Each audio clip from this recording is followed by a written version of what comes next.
What bro? It's very wrong bro. What bro? Why bro? ஏன் bro? இந்த LKG UKG பசங்க சண்டை போட்டுப்பாங்க தெரியுமா? அந்த மாதிரி. Practice what you preach bro.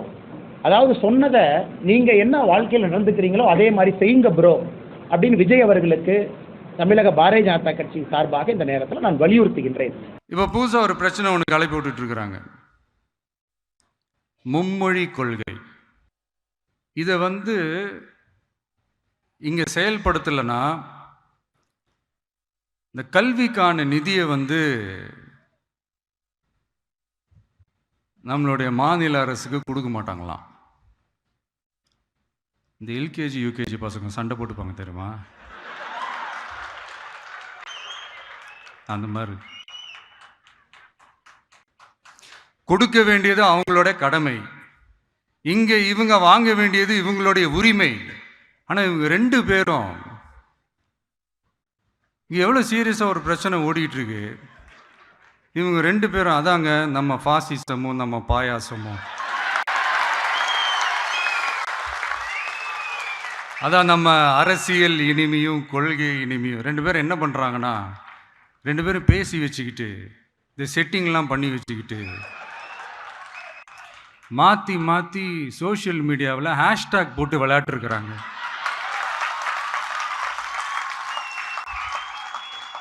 இங்கே என்ன நடந்துக்கிட்டு இருக்கு? அதாவது இவங்க ரெண்டு பேரும் அடிச்சுக்கிற மாதிரி அடிச்சுப்பாங்களாம். அதை நாங்கள் நம்பணுமா?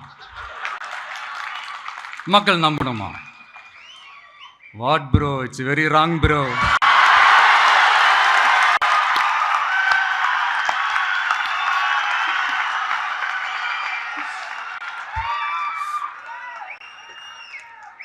இதுக்கு நடுவில் நம்ம பசங்க உள்ள பூந்து அங்க ஒரு சம்பவம் ஒன்று பண்ணிட்டு டக்குன்னு வெளியே வந்துடுறது. டிவி கே ஃபார் டிஎன் அப்படின்னு சொல்லி. யார் சார் நீங்களா? எங்க சார் இருக்கிறீங்க?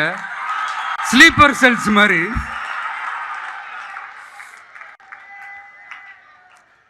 அதனால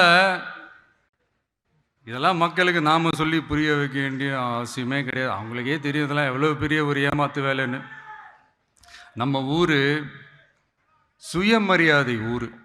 நாம் எல்லாரையும் மதிப்போம், ஆனால் சுயமரியாதையை மட்டும் யாருக்காகவும் எதுக்காகவும் விட்டு கொடுக்க மாட்டோம். நாம் எல்லா மொழிகளையும் மதிப்போம், அதில் மாற்றுக்கிறதே கிடையாது.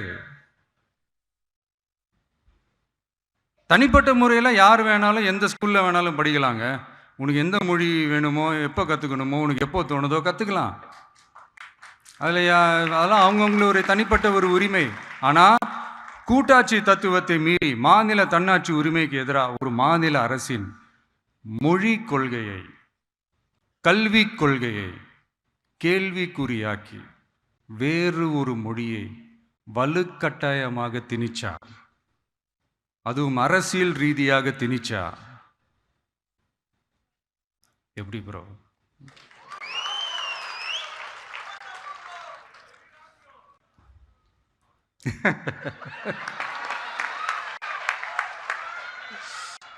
இன்னைக்கு தமிழக வெற்றி கழகம் அவங்களுடைய 2வது ஆண்டு துவக்கத்தில் விழா நடந்திருக்கு. சகோதரர் விஜய் அவர்கள் பேசும் பொழுது மத்திய அரசு மாநில அரசு ரெண்டையும் குறை சொல்லியிருக்கிறாங்க. What bro? Why bro? ஏன் ப்ரோ நீங்கள் உங்களுக்குள்ள எல்கேஜி பசங்க மாதிரி சண்டை போட்டுக்கிறீங்க? நான் விஜய் அவர்களை கேட்குறேன், practice what you preach bro. Why bro telling life? இது சகோதரர் விஜய் அவர்களுக்கு நான் சொல்கிறேன், உங்கள் குழந்தைக்கு 3 மொழி, நீங்கள் நடத்துகின்ற விஜய் வித்யாசரம் பள்ளியில் 3 மொழி, ஆனால் தமிழக வெற்றி கழகத்தினுடைய தொண்டர்கள் குழந்தைங்களுக்கு 2 மொழி. What bro? Practice what you preach bro. அதாவது சொன்னதை நீங்கள் என்ன வாழ்க்கையில் நடந்துக்கிறீங்களோ அதே மாதிரி செய்யுங்க ப்ரோ அப்படின்னு விஜய் அவர்களுக்கு தமிழக பாரதிய ஜனதா கட்சி சார்பாக இந்த நேரத்தில் நான் வலியுறுத்துகின்றேன். அதே நேரத்தில் கையெழுத்து இயக்கம் கெட் அவுட், கெட் அவுட்னு ஆரம்பிக்கிறாரு. பிரசாந்த் கிஷோர் விஜய் அவரை பார்த்து கெட் அவுட்னு அவரே சொல்கிறார். இதோட ஆச்சரியம் இந்தியாவிலே பார்த்ததில்லை. கெட் அவுட் ஆரம்பித்து ஒரு நிமிஷத்தில் அருமை அண்ணன் பிரசாந்த் கிஷோர் அவர்கள் பக்கத்தில் இருக்கிறாங்க. எல்லாம் கெட் அவுட்னு கையெழுத்து போடுங்க. உடனே ஆதவ அர்ஜுன் அவர் கையெழுத்து போடுறாரு, அண்ணன் புஷி ஆனந்த் அவர் கையெழுத்து போடுறாரு. உடனே பிரசாந்த் கிஷோர் அவர் நான் கெட் அவுட்னு சொல்லிட்டு கையெழுத்து போடாமல் எஸ்கேப் ஆகி போயிட்டார். அதனால் இந்த கெட் அவுட் ஆரம்பித்த 30 செகண்ட்லேயே இந்த கெட் அவுட்டுக்கான என்ன மரியாதை என்பது விஜய் அவர்களுக்கு ஆலோசனை சொல்லக்கூடிய சகோதரர் பிரசாந்த் கிஷோர் அவருடைய நடவடிக்கை நமக்கு காண்பித்து கொடுத்துருச்சு. அதனால் இந்த கெட் அவுட் இதெல்லாம் ஒரு காரணத்திற்காக இருக்க வேண்டும். எங்கேயும் யாரும் எந்த மொழியும் திணிக்கல. அதனால் practice what you preach bro, what bro.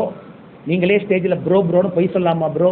அதனால் அருமை சகோதரர் விஜய் அவர்கள் இதை செய்ய வேண்டாம் என்று அன்போடு வலியுறுத்தி, அதன் பிறகு பத்திரிகை நண்பர்களுக்கு கேள்வி இருக்கும். கேள்வி